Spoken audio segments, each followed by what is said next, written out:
Assalomu alaykum azizlar.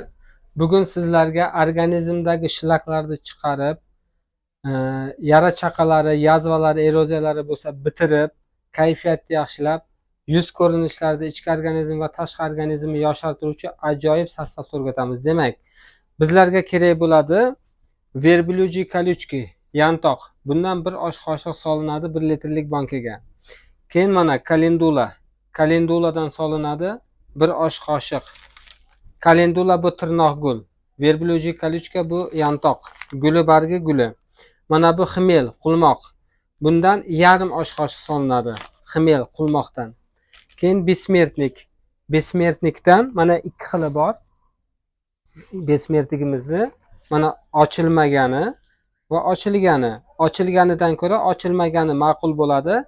Bundan 2-3 dona, 1 osh qoshiq solinadi.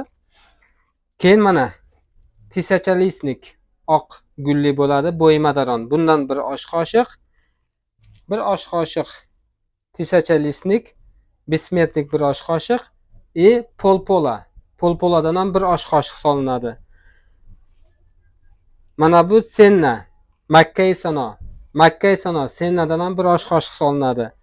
Va oxirgisi ramashka, moychechak. Bundan ham 1 osh qoshiq solinadi. Hammasini kechasi 1 litrlik bankaga solib, kechasi damlab qo'yib, ertalab 6 da suzib olib, har 2 soatda 6, 8, 10, 12, 50 grammdan ichiladi. 10 kun ichib, 10 kun dam olib, 2 ta kursdan 4 kursgacha iching. Ertalab sahar 5 da ayu tomirdan bitta bo'lak makkani donicha yeng.